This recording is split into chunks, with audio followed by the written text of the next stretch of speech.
This is Lightning Ridge, the world's primary source of black opal, which is found inside clay stone. The opal clay, while largely worthless in and of itself, boasts a spectacular range of colours, from whites to pinks to dark browns. And then as I'd started fiddling around with the clay, so I started making pots. Graeme Anderson is a retired potter who has mastered the art of turning opal clay into beautiful pottery featuring unique clay colours and textures that can only be found in Lightning Ridge, and a multitude of glazes and finishes which he's discovered using the scientific process of trial and error. Probably lost over 50% of the best pots I made, drying them out too fast so they cracked, or they cracked during the firing, or they blew up in the kiln and then the glaze didn't work and things like that. But suddenly there was this vast panorama of interesting experiments to try. And one of the advantages was that all the pots I made were made out of clay from the mine, so I could sell them.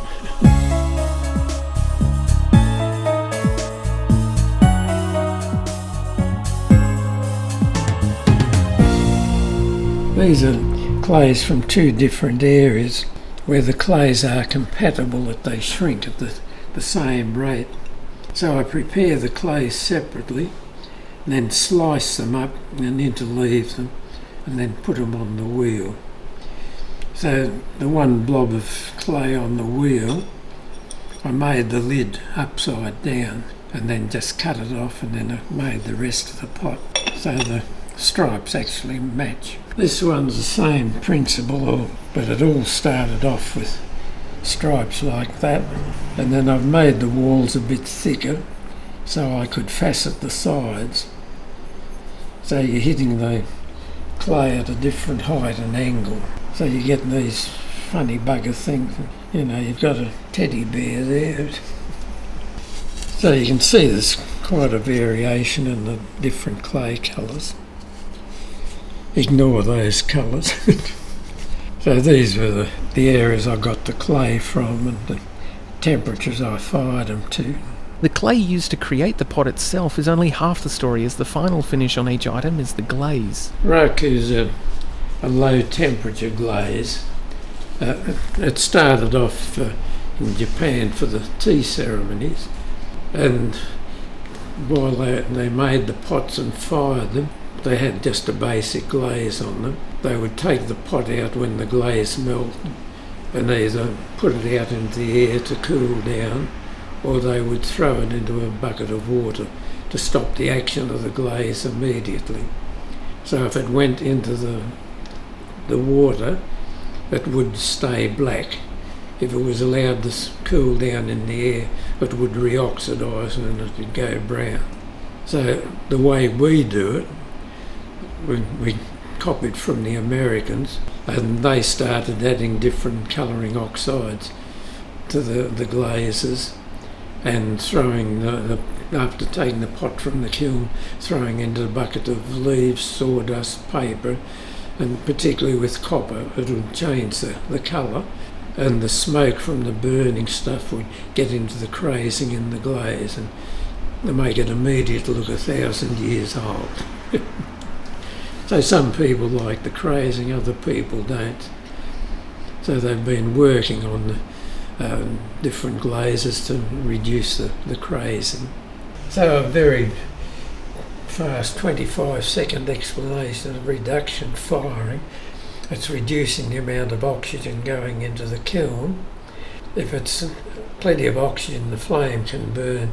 It's what we call the neutral atmosphere. So if we reduce the amount of air going into the kiln a little bit, and the flame needs a bit more oxygen to burn, it can take it out of the glaze, and with the copper in it you might get a slightly mottled green and red. Take a bit more oxygen out of the air, so the flame's taking more out of the glaze, so you might get a harsher red like that one there. Or if you took nearly all the air out, then you'll see flames coming from the top of the kiln where the unburned gas gets the oxygen to burn, and the copper could almost go back to the pure copper metal. Because generally you use copper carbonate, so that's 3 parts oxygen, 1 part copper. So the higher the reduction, the more of that oxygen is taken out of the copper carbonate. So this again has copper in the glaze, and copper and iron oxides. And that again was given what we call a post-fire reduction in a gas kiln, just a box of bricks on the ground, and towards the end of the firing just threw in some old cooking oil to create a smoky atmosphere and bring out the copper red. And as you can see in the very fine crazing, the smoke has got into the crazing to highlight it. So with the post-fire reduction, I only bother putting in ones that have got copper in it. This is a good example of a crystal glaze. Crystal glaze has about 25% zinc oxide in it.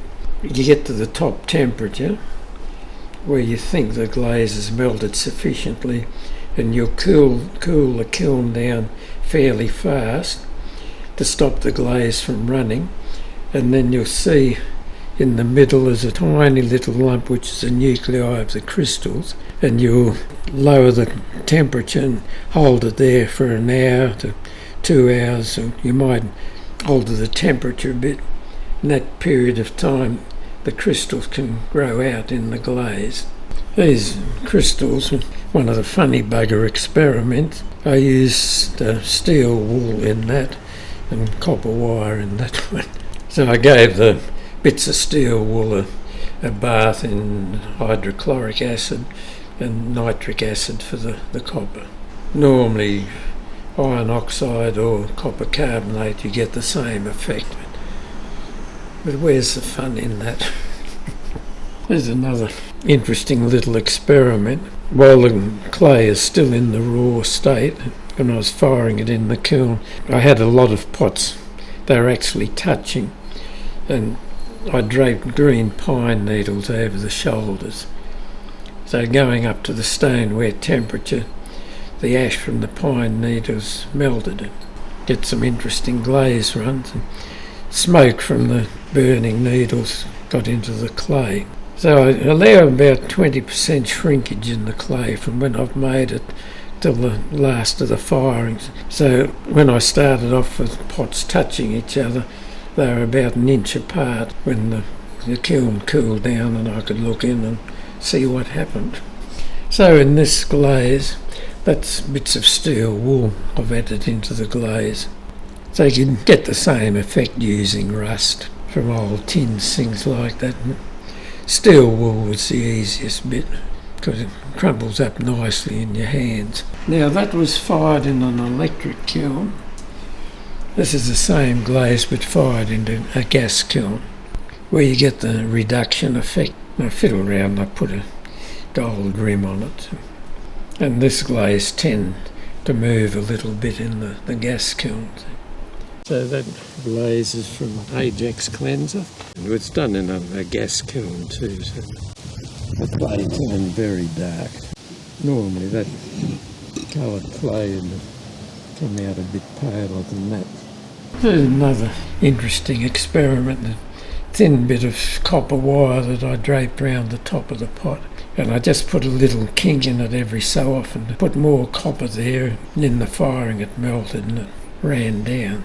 And this boring little glaze, it's ash from the Mount St Helens volcano. I had some American tourists come into the shop one day and he sent me a parcel of the ash, and I tested it out and sent him a couple of my pots with the ash on it.